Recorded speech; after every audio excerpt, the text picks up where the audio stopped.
everybody to our Zoom call for the Sahuarita Food Bank and Community Resource Center new building update for a lot of our favorite people who have all been donors to our building plan. It's been a long time, I think, since we've given each of you an update. We thought this would be the best way to do it. I apologize for us being on a Zoom call. I know we would all love to be in the same room together and have some touchy-feely stuff with the building. We're unable to do that today, so we're going to do the best we can. We owe a big thank you to Henny, who is our technical advisor, food bank volunteer, and also a donor, who is one of the few people that I know who is really well versed in how Zoom calls work. And so we've had a practice session, and I think we're ready to go this afternoon. So thank you, Henny, for all the time and energy you put into making this happen today. Here's a few housekeeping things before we get into it. Henny is going to put all of us, except for the speaker, onto mute, which is really just a little microphone with a red line through it, for those of you who are not real familiar with Zoom calls. So you will be on mute, which is probably a safe thing to do because a lot of us have dogs and cats and maybe kids are in the house. The easiest way for you to look at the slides that we're going to be showing and the floor plans, and also to see the speaker, is to go up, I think at least on my laptop, on the top right-hand corner, there it says view. Might be at a different place depending on what vehicle you're using for this call. Under view, you can pick speaker view, and that will give you a picture of the presenter who's speaking, along with a full view of the slide that they're speaking about. The second thing that I wanted to say is that some of you may have questions as we go through the presentation. The easiest way for us to take those questions will be for you to go to your participant icon, which on my screen is at the bottom of my page.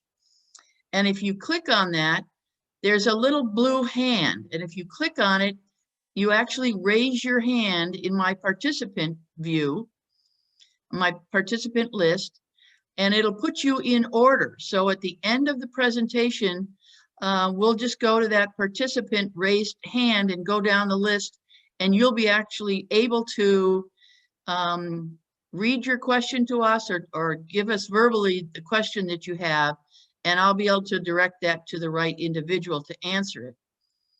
If that seems to be too hard to do, there's also a chat icon where you're able in real time to type what is essentially a little email, and we'll be able to take those as questions also at the end of the presentation. So it's a big thank you to all of our speakers, to all of you for taking your time this afternoon. Let me show you who your speakers are going to be this afternoon. Look at that. On the dime. Henny's on the dime here. I'm going to introduce you to Carlos Valles. I think a lot of you know Carlos. He's our executive director of the food bank. Then Dennis St. John, he is the important guy in this talk today. He is our building project manager. He's the liaison that works directly with our architectural group and also our construction people. So he's a great guy to be able to give us an update on where we're actually at. Penny Pestle, who is our the president of our board of directors for the Sahuarita Food Bank and Community Resource Center, will fill us in on some other aspects and also the financials of where we're actually at right now. And then we should have plenty of time for questions and answers.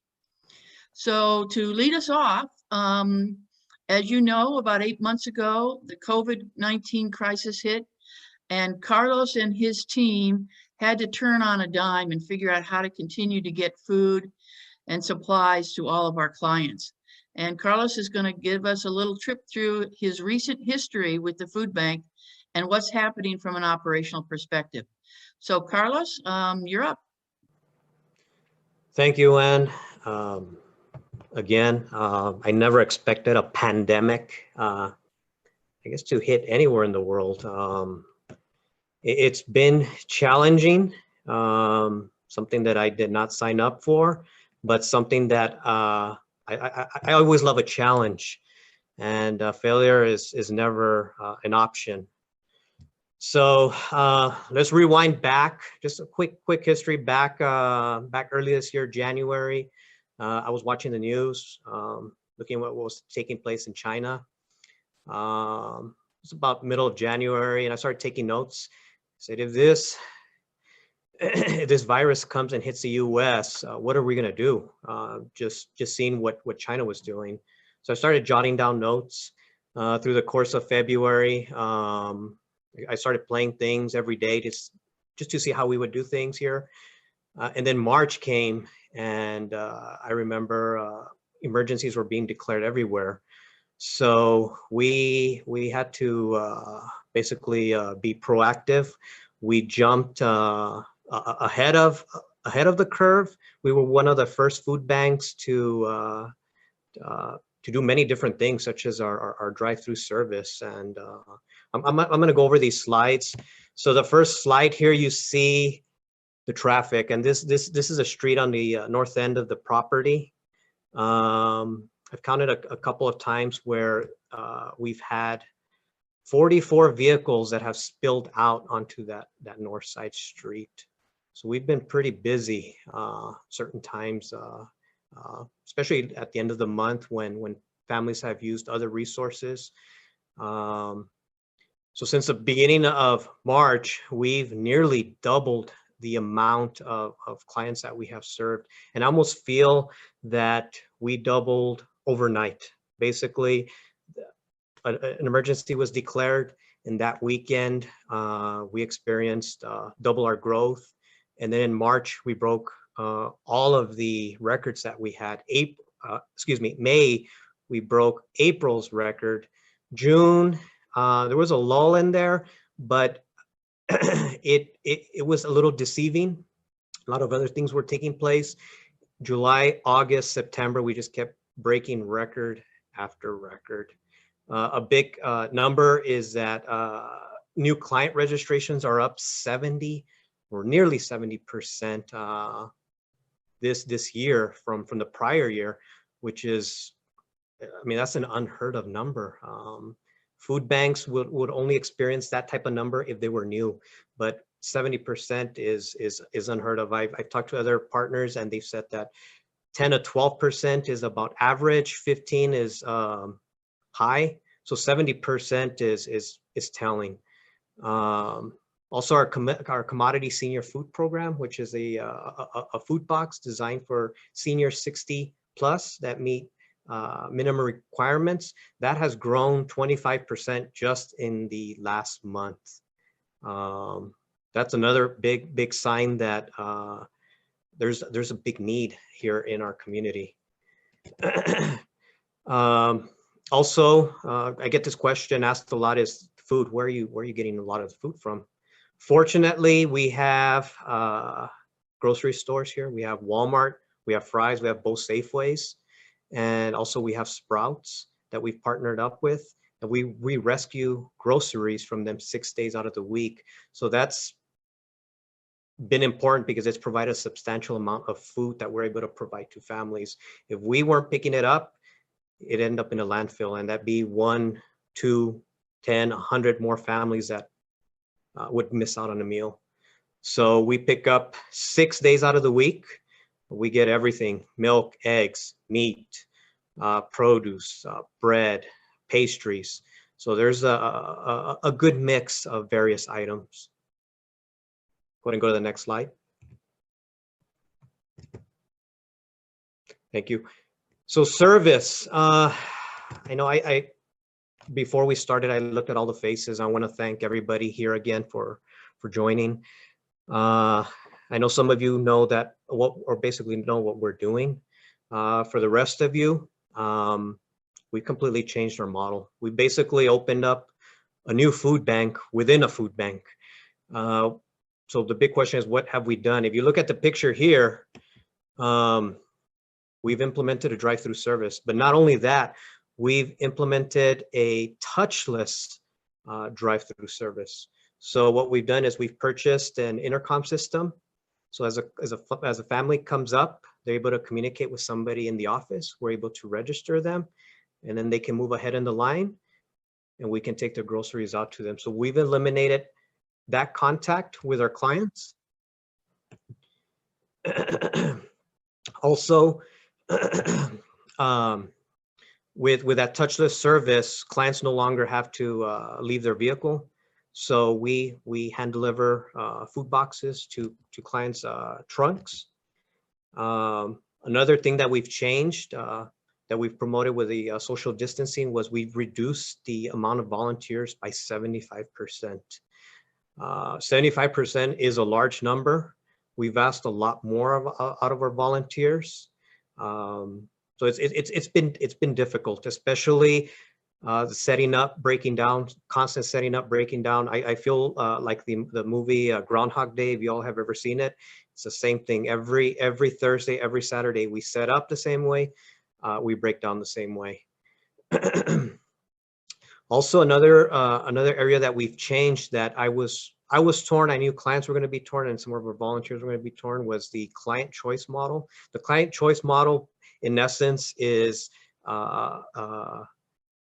it basically allows a client to come into the food bank and select the food items that they want to take home, instead of giving them just a box of prepackaged food.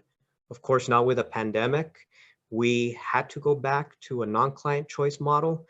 But what we've learned from this is that we've received different types of squash that families would not have traditionally selected. We've included a recipe, and we've gotten quite, I mean, the feedback has been positive. So while I thought it was going to be very detrimental to the organization, there's been a lot of positive feedback, because it's exposed families to new types of food. So when we do have the new facility, we move back to the client choice model. Clients can actually choose those items that they traditionally were not selecting. Another big change that I know was going to be a little difficult in the beginning was having the Arizona National Guard on site. I'm just going to report that they have been they've just been excellent. If you followed the newspaper, the Green Valley Sun, or the other one, the Sahuarita newspaper, there was a great article of everything that they've done.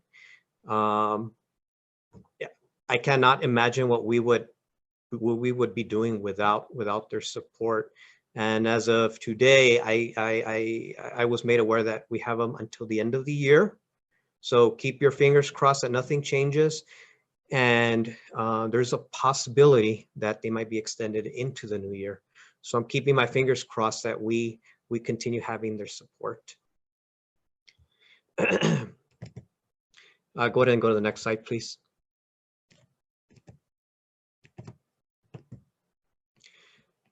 So in this picture, you see a big, it was a white box, now it's tan to match the other structures that we have. This, what you see here, is a 40-foot cold storage unit with solar panels on top. Back in late April, early May, we were going through so much food, food that was coming in and out, that we needed to find a way where we could store more food, more protein-rich items such as meat. So we located and we sourced a 40-foot cold storage unit that we set up as a freezer. And as of today, we have about 33, little bit, I think it was like 33,010 pounds of beef, pork, chicken, and fish. And I know we have 2,500 pounds of frozen peaches in there. That has enabled the food bank to provide more of these protein-rich foods to many families in the community. And I'm also going to talk about shortly here what we've done with other partners in the area. The Redmond room, I wish I would have posted a picture here. The Redmond room has been, it's been to capacity. I cannot turn down any food. So any food that we rescue, we stock. We've been getting a lot of, or we've been receiving a lot of shelf-stable food items. So we've been able to provide more. So the Redmond room, it's been our makeshift warehouse, and it's provided us additional support, but we needed more room. So we have an off-site storage facility, climate controlled unit. We moved from a 200 square foot unit to a 400 square foot unit as we've been bringing in more shelf stable items. And now with the holidays coming up, Amazon has reached out to us wanting to donate items that they have excess of from Whole Foods, and also up in Tucson they're going to be holding holiday food drives, and I know some of that food's going to be coming down. So we need to find some storage. We were able to double our capacity this past summer, so we could be ready for the holidays.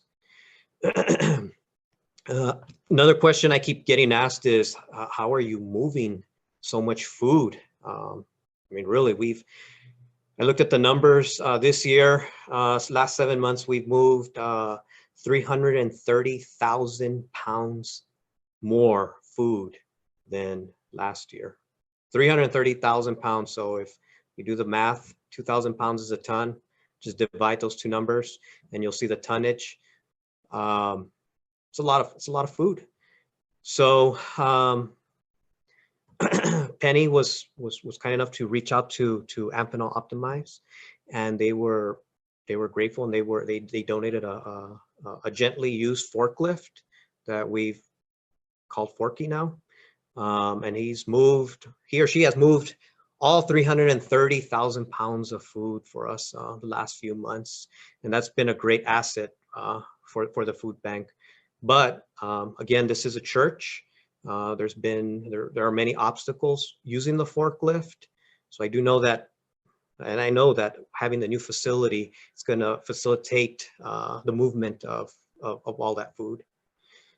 Now going back to that 40-foot storage unit, one of our big goals was that we would be able to provide our excess food supplies to some of the local partners, which is the Universal Apostolic Church in Amado, the Tohono O'odham Nation, Aravaca Human Resources, and finally, Summit View Elementary Pantry. We rescue a lot of produce that does not get distributed here. We like to share that every week with a different partner, and having our storage units allows us to provide more to some of our area partners. Before I pass the torch on to Dennis, I want you to see a video. But again, I want to thank everyone here for tuning in and viewing the presentation. I cannot stress enough how much I'm looking forward to the new facility. We can eliminate many things and improve on so many functions. One of the big things is opening up more days, more times, so that way we have the ability to serve more in the community in various times of needs such as now. And then also not just provide food, but also offer an array of services to all the families. And on this slide, you will see a quick, if I can just get your last 20 seconds, just 20 seconds, it's quick. Watch the video so that way you can kind of see, basically what happens when we get food in and it gets put in a trunk. Thank you.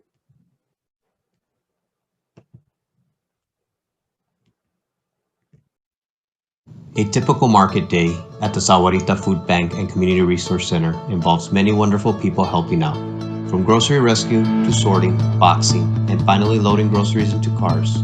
We make it all possible.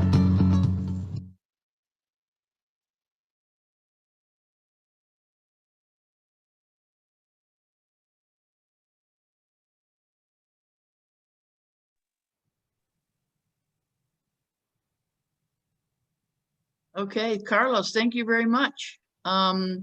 Let's bring Dennis St. John in. He's our project manager. And Dennis, the screen is yours. All right. Still working on it on the screen. Hang on. There we go. All right. Well, I thank you, Carlos. Looking forward to satisfying some of your issues here, I think. I have to say that I came on sort of late in the program. Some people in this particular development group have been working on this thing for 10 years. So I think the great thing is that I came on board about 18 months ago, and they had a prototype of about 8,000 square feet. We've been working with the team, with some of the consultants, certainly with our architect who's done a great job, Liz, and our contractor, Matt Watts, made up a pretty good team to put together a really good solution, I think. So I'm looking forward to getting this thing built. We're now roughly 14,000 square feet. In the site plan, you will see that it's called out as the Sahuarita Food Bank. Just to the north is the Good Shepherd. We are about the same size. You can think of the church as 14, and it's almost comped.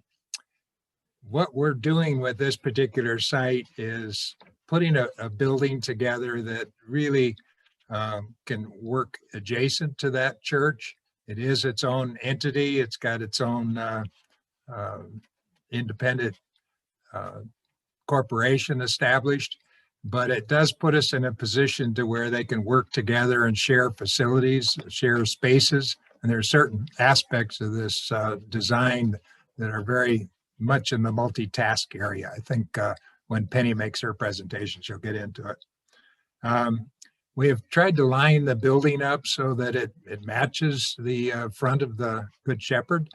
And as you enter into the site, you'll see buildings that are looking similar. We've added parking to the south. There's an entrance now projected off of Mulahay, which will add parking. We've got additional parking also on the east side on the La Canada, which extends down from where the Good Shepherd is. So I think on the site, this is about 5 acres. So it's bigger than you think when you get out there walking around. We've got a lot of salvage plants that we're going to be pulling together. They'll get stored in a little garden area and then replanted. We're going to have water harvesting involved and generally kind of clean up the site. The area that we have retention in behind the dirt parking lot now needs to be cleaned out, dug another foot deeper, and basically renovated. It hasn't been touched in 14 years, so it needs a little maintenance. So next slide, please, Annie. I think the elevations on this particular building are going to really look similar to what you see in the church. Certainly we have a similar height, although most of the big height, what we call high bay storage, is in the back on the west side, so you won't even see that from the La Canada side. But we have a slump block exterior and mixed with stucco, so the colors are similar. We've got the tile over the entranceway, and then wood beams are actually done in steel on this building, just to help out from really our fire suppression system. And actually using it in steel saves us a little bit of money. So I want you to notice in the top slide, there's a kind of a triangular entranceway. That's our front entrance. So that when I now shift over to the floor plan, I can be able to show you where that is. So Henny, if you'd move us, there we go. The entranceway, this is Henny's little pointer. She's helping out. When a client comes in, they'll come in this area up that, there's a ramp actually right under that pointer, but there's also stairways just a little bit further to the left. And then they'll come in the front door, which is back in that triangular area. The clients will come into a waiting area. where they'll again sign in and then wait until their time is called. But there are 4 rooms adjacent to that part of the sitting area, which are also multitask. They have library functions, recording functions. There'll be people there with, there's a conference area. It's basically a pretty busy area. Now the clients then go through the doors into the distribution area where they pick up their shopping carts. And in the middle of the floor where it says distribution, there'll be tables set up that provide for the dry goods and produce that's already been prepped in the kitchen. I also have some cabinets that will hold frozen meat and that sort of thing. And then just down below the pointer, there's a walk-in cooler and freezer to the right a little bit, Henny, there you go. That's similar to what you'd see in a Safeway or any other grocery store where you pull your milk out. So they'll have multiple doors there where they pick up their cool stuff, whatever it is that they need. So, and then the client will pretty much be restricted to that area. They will then go north of the pointer and back out those doors and out that vestibule and onto the sidewalk and back down to their cars. So it's pretty easy for the client to move around, I think. Going back in just to the west of the distribution sign, we have a lot of high rack storage, not up there yet. There we go. This is remote pointing. It's a little complicated, but we've got high rack storage in the back, and we'll also have places where we're going to be doing backpack assembly, and basically the personnel will be in this area. Coming down to the southern edge here, go over to the freezer coolers, these squares down on the south side, drop down, Henny. There you go. There you go. That's a freezer. And the one to the side is a cooler. These have 12-foot ceiling heights in them, so we'll have double pallets. There'll be really a lot of storage in there, bigger than Carlos's 40-foot storage thing. So we're going to have a lot of capacity here. Now, just a little bit south of that, moving down, you'll see a round circle. This area has a 75,000-gallon water tank. We ran into a little bit of problem in this area in that the water pressure and supply is limited. We've tried working with the local water company, but can't get them to really improve anything. So in order to meet our needs for fire suppression for the sprinkler system, we really needed to put in a big tank. And then that tank is supported by the little room just to the right of the pointer, which has a huge, I call it a locomotive, but it's a fire pump that pumps like 1,000 gallons a minute. So if we had a fire in this thing, a lot of stuff's going to get wet in a hurry. I think moving up from the pointer there, we go to a kitchen area. We've got 1,000 feet of kitchen and wash area just for produce prep and any of the food preparation that takes place. There'll also be some training for folks that I think Penny will elaborate on a little bit. The peninsula off to the right of the pointer is actually our receiving dock, down a little bit to the right. The thing that sticks out, there you go. That's a dock that gives us the capabilities of having 4-foot semis back in here and unload. So that's again gonna help Carlos out because of his transportation of everything that we've got in here. So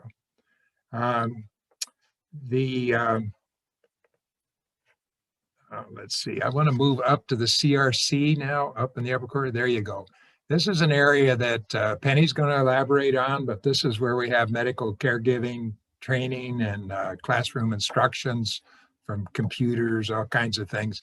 Anything that we can do to basically enhance the client's ability to get out of the need of this food bank and out into the working area. So moving ahead, Henny, I think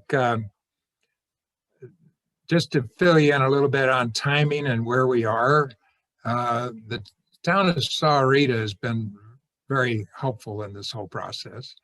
We did have to go back and improve a development plan to include the new building on site, satisfy parking requirements, et cetera. That is all approved and complete. We have, the architect has presented the town with a full set of drawings, both all kinds of plans. We've got the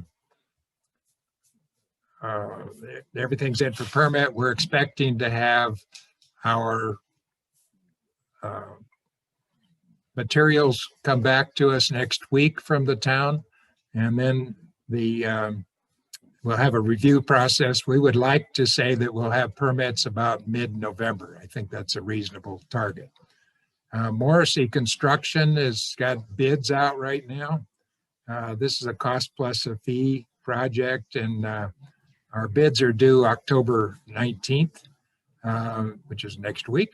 We're going to be using that week to really review them, probably do a little bit of trading back and forth, but try to come up with some decent numbers. The EPA is involved because of a grant that Penny will talk about, the $600,000. We're forced into a position where we have to verify that our site is clean. And the nice thing is that this is just a dirt lot, and we've never had a gas station here. Nobody's dumped oil on us, so it should be pretty simple cruising. It's just a case of the timing takes forever because it's the government. But again, by mid-November, we should be clear with them. What you're going to see going forward with some of the pre-construction activities, I mentioned the plant salvage work that we're going to be doing out there. We're going to have to actually create another garden area. It's interesting to be able to dig up full-grown trees and plant them somewhere temporarily. We're going to have to work in the area where Carlos has mentioned his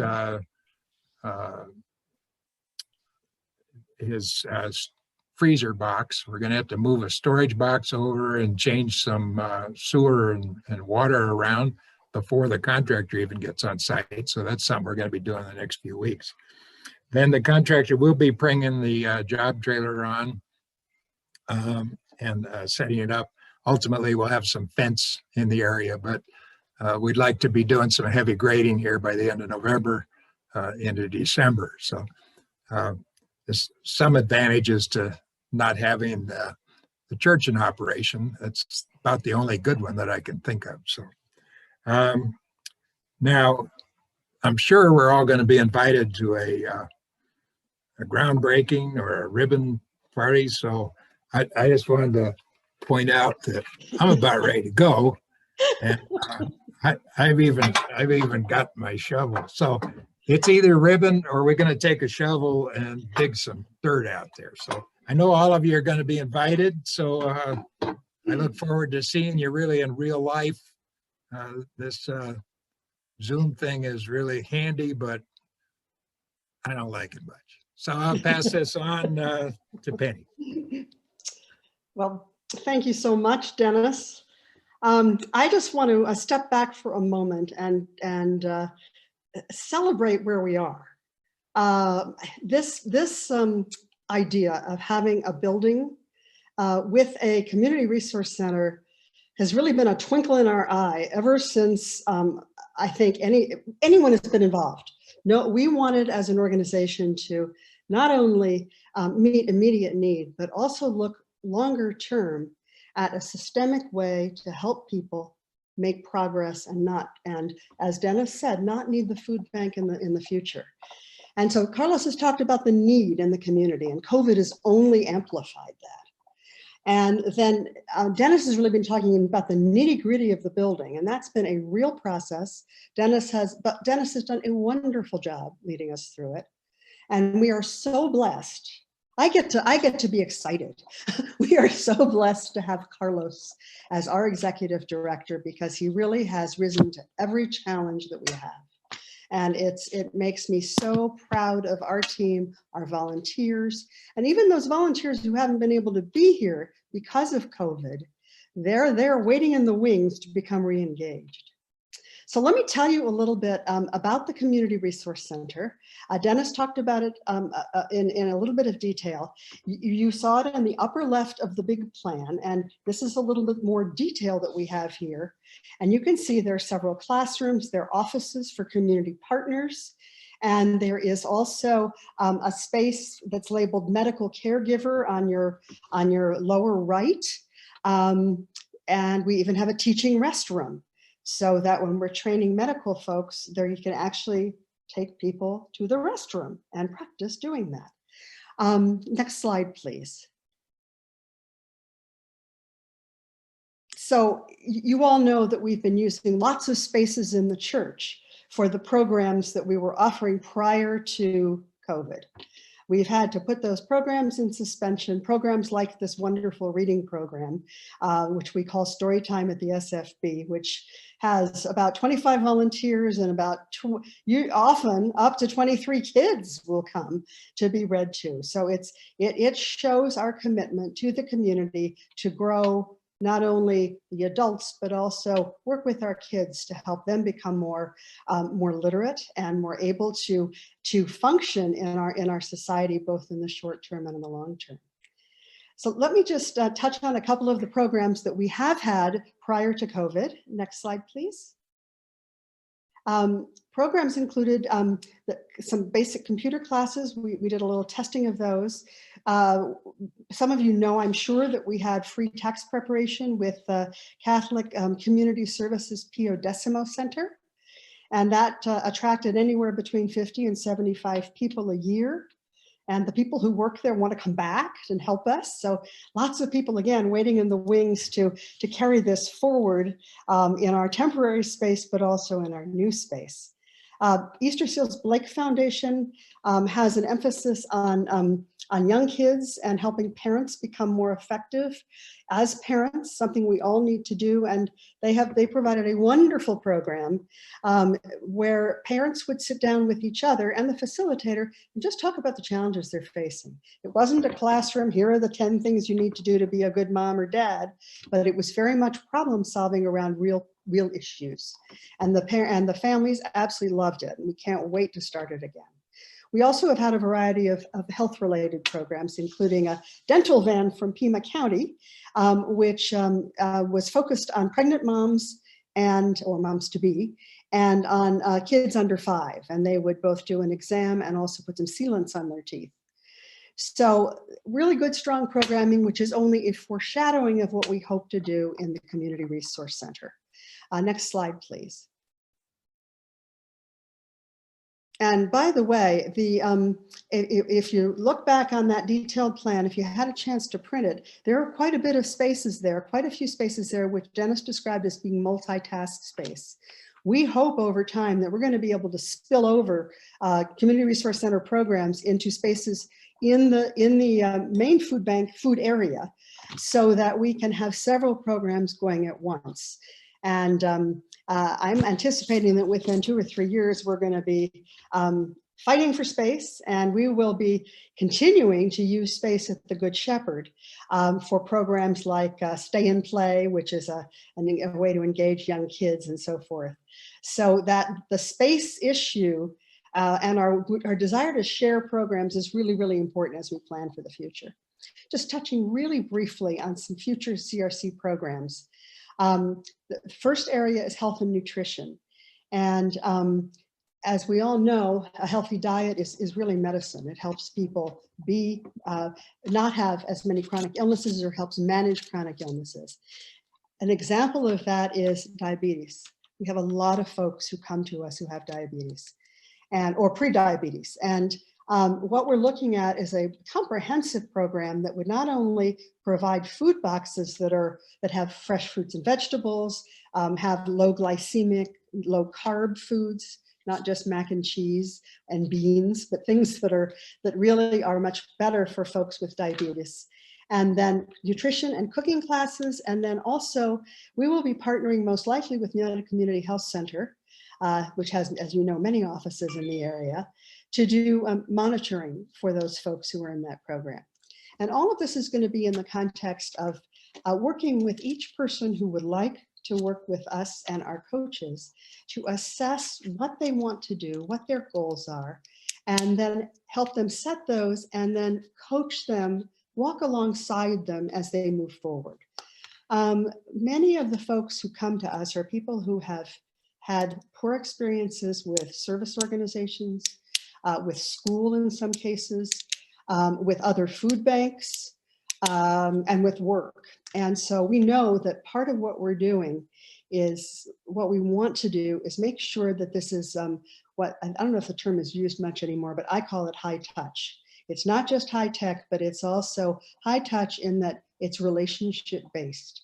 And when folks start to lose energy or feel discouraged, we have folks, volunteers, who can help those individuals. And I think this is going to tap into a wonderful new group of volunteers, or repurpose some of our volunteers who may not want to be schlepping boxes, but would like to do somewhat more sedentary work and more interpersonal work. So we're really looking forward to that. We're looking for more parenting classes. First things first is I think over time going to become a major partner of ours. They only do funding periodically every 4 years. But they are basically the repository of the dollars that came from the tobacco settlement several years ago. And they are focused completely on 0 to 5 kids. So it's, they fund United Way, they fund Easter Seals, they fund all kinds of organizations. So that's going to help us build our partnerships. And they love the idea that we're going to have a community and family resource center. And one other thing that I wanted to highlight within this family support area is that childcare is a real challenge right now. COVID has only highlighted and not exaggerated, but emphasized the need for more and better childcare in the community. And so we are seriously thinking about doing some childcare provider training, how to run the business, how to work with kids, obviously, and then how to carry that forward to perhaps to being licensed, because that's the highest stage that childcare providers can get in this state. So we are really hoping that that program will emerge over time. We're going to move on now to the workforce development area. Again, this has been definitely highlighted by COVID.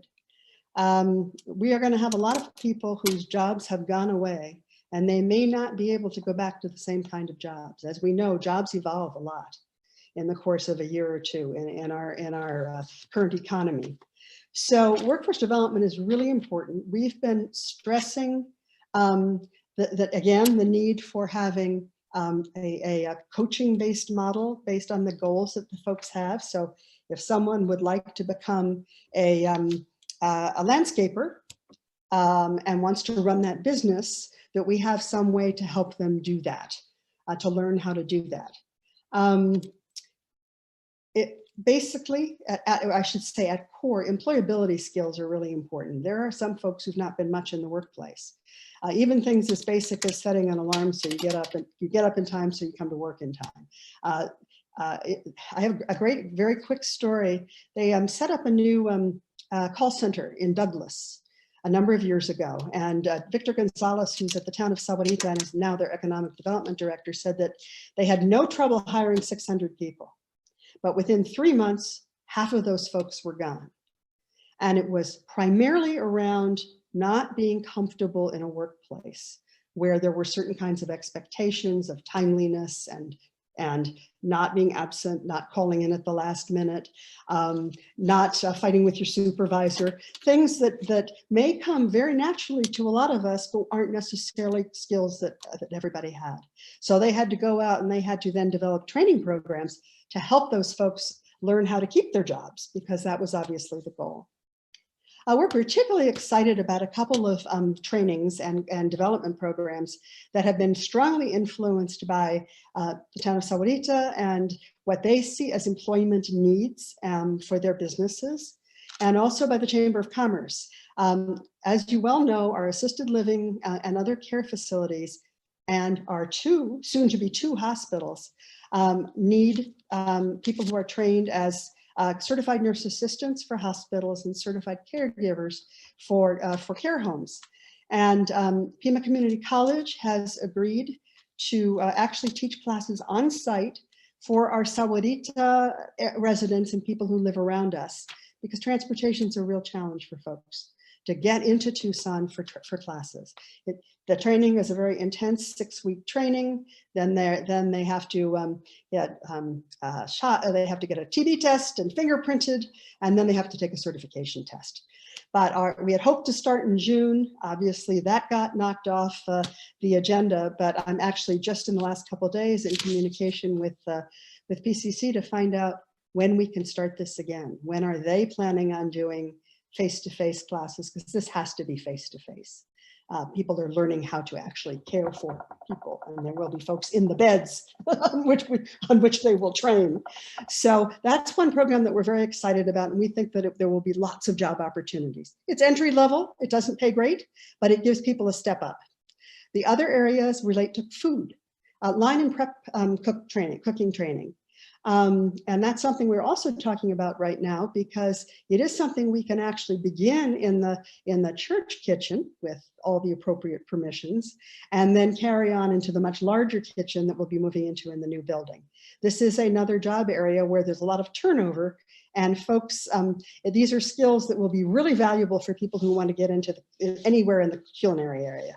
You got to start with your basic skills of how to use a knife, and how to make cleanliness practices in the kitchen, sauteing, making salads, all those basic things that are the building blocks for other dishes. We also are really, really excited about the prospect of helping some of our clients, some of whom I think will be our older women, who love to cook. They make great things like salsa or canned tomatoes or dry food or whatever. And they could make a good living, or certainly begin to make a good living, selling those foods. So we're going to help them incubate these food-based businesses, and help them have internship opportunities if they would like them, but really give them not only the necessary kitchen-related skills, but also the business skills. And we're partnering with Shamrock on this work, but also with Freeport. Freeport McMoran has a great program that is it's called Dream Builder, and it is it's a 40-hour business incubation program, particularly for women, and in Spanish and English. So we're really excited about using that in conjunction with what we can do with folks directly in the kitchen. Then just one other area that we're looking at is data entry. And medical data entry. When we met with Northwest Hospital, they said, that would really be helpful to put the medical piece in there as well. So I think the message from that is we're going to put these programs in place. We're doing some surveying right now to see which ones are most likely to play well with our clients. We will make changes as things change over time. And I think Penny is saying, move on, Penny. So I want to talk about just a couple of technical things related to our relationship with the church. We have over the last couple of years gone through a process, not a couple of years, sometimes it felt like a couple of years, the last couple of months, gone through a process of developing a ground lease, which means that the church leases us the land that will be under the building. They've very nicely offered to do that for $1 a year. This will be an initial 25-year lease with the opportunity for 3 renewals. So we're literally talking about the potential of 100 years. So you can imagine why we were all very serious about doing this right. We agreed to share expenses for the common areas based on each of our use of those areas. And we made sure that in order to protect the donor investments, because this was very important to the food bank folks, protect your investments by making sure that the lease could be assigned to another nonprofit during any of the years of this lease. Certainly wouldn't happen right away, but maybe 30 years from now, we're going to need more space. So we might want to move to another location, but we can assign that lease, basically sell that lease and the building to another organization as long as it's approved by the church. Next slide, please. And then there are two other agreements. The cooperative agreement is during the time that we're building. Obviously, there are things that can happen when you're building right next to an operating institution. And we also are going to be in that institution, in that building, using the space that we've been using. So the communications is really the essence here, both during the time of construction. So we'll be meeting often. There'll be someone from the church who will be involved in some of the construction meetings. We'll just make sure that this is a very smooth process. And we'll also keep the congregation informed. We've kind of had a hiatus while COVID has been going on in terms of communicating with all of you about what's happening. And we had several donors come up and say, what's going on? We gave you money. What are you doing with it? So we promise to be very timely about communication around the building project process. And then once the building is done, under the auspices of the operational agreement, we will have a foundation there to move forward with the church, and also to make sure that there's still regular communication, probably a quarterly communication. So I just want to touch on one more area. Next slide, please. And that's money. We have been running this capital campaign, and thanks to all of you for your incredible support of it. We've been running it for since October of 2018, when we got our very first donation. And I should give a shout out to a gentleman who's on the call today, Kevin Wallace with Campaign Council LLC, right, Kevin? And Kevin has been our advisor on the capital campaign and has done a great job with us. We have assets in the bank right now of $857,000. So we could literally write a check on those tomorrow. We also have a number of pledges that will come to maturity in 2021 and a couple in 2022, into the tune of $439,000. And then that contract that we anticipate signing in the next probably 6 to 8 weeks with the county brings us federal money that flows through the county. And interestingly enough, some of these dollars were actually COVID dollars that have been, they took a very generous interpretation of the COVID impact, recognizing that we are going to be even busier than we've ever been, and probably for a long period of time. So $652,000 is a lot of money. That gets awarded to us as we pay for a particular item. So when we buy windows and doors, for example, we send them the invoice and they reimburse us. It's the way all of the county dollars work. Then we've got some time now to round out our capital campaign and to do it as much as possible. I mean, we would love at the end of this to literally have to borrow no money. So what we believe is that in the next 11 months that we will, it's actually 11 and a half months, 11 and a half months, we will bring in about another $150,000 from individual donors like you. We have business and foundation grants that we're applying for. Some of them have been on hold. Some of them are yearly grants that we know we can apply for again. And that brings us up a good deal. We have talked to several of our contractors about the possibility that as they make their bids, they will be able to include some in-kind potentially. We'll see how that's working out when we look at the bids in the next couple of weeks. And then we also would really like to continue to engage faith communities. We're not expecting a great deal from that, but we have had several faith communities that have been very generous.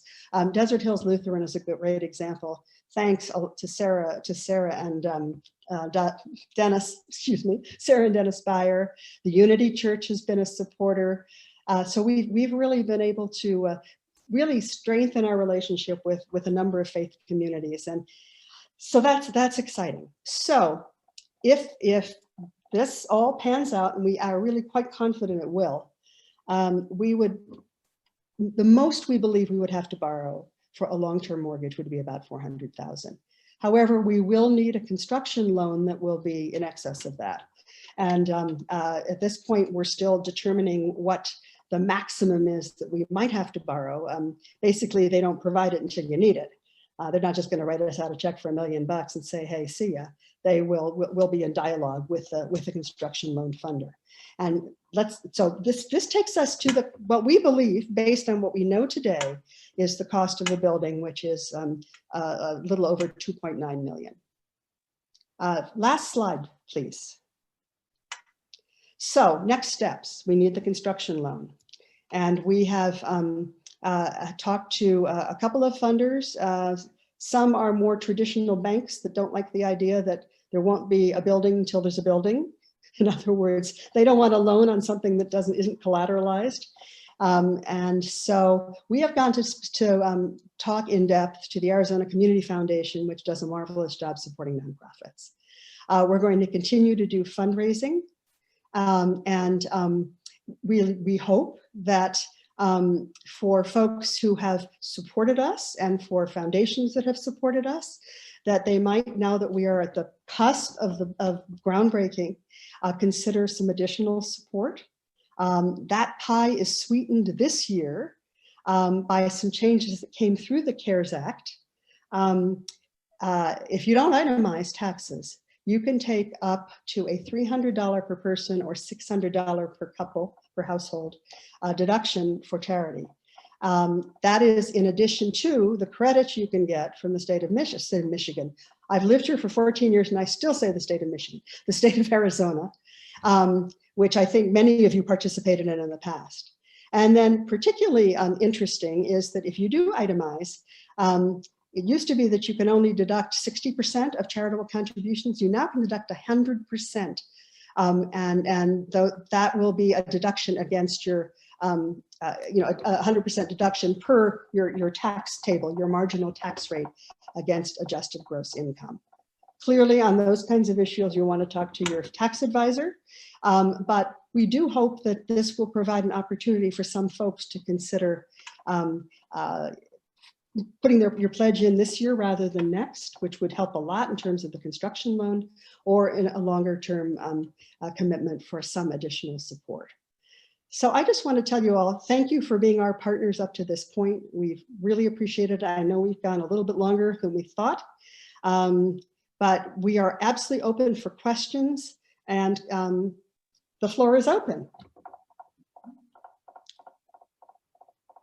Well, that's great. Thank you so much, Penny. To all of our participants, our presenters clearly did an excellent job because there's no questions on the chat mechanism and no one has raised their little blue hand on the participant list. So at this present time, if you do have a question, please lift your hand up and let us know, and we'd be happy to take it.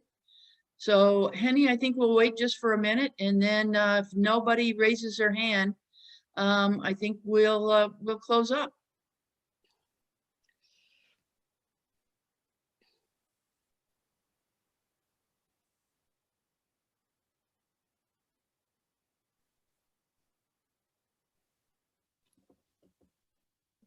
Yeah, Penny. I don't have a question, but a comment.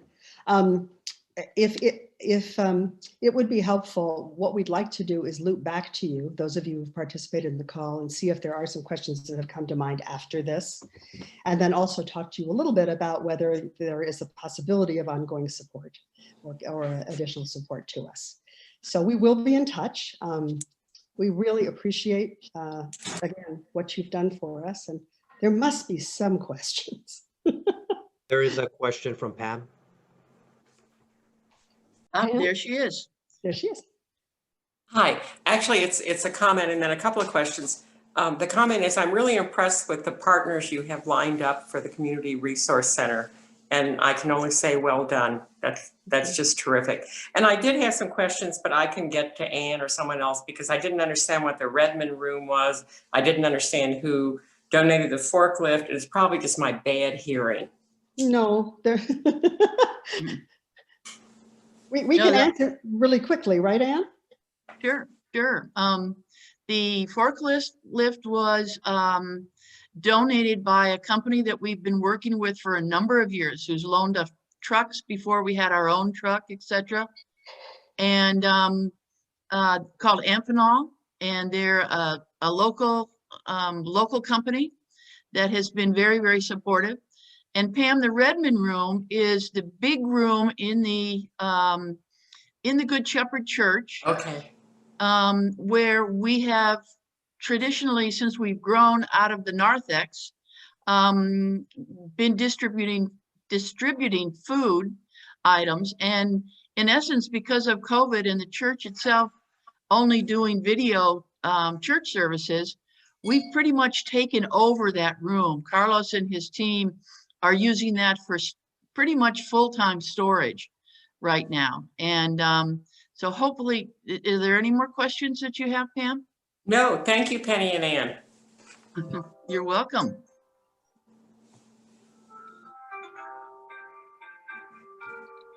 I guess that's it. Okay, well, listen, thank you all so much. A big thank you to Henny. I see that our screen is frozen here. I'm glad it lasted this long. And thank you, just to let you know, we've had 29 people participate this afternoon on this call. Thank you for the support, and most of all, thank you for your interest in making this happen. So thank you and have a great evening. Thank you. Thank you. Bye-bye. Bye.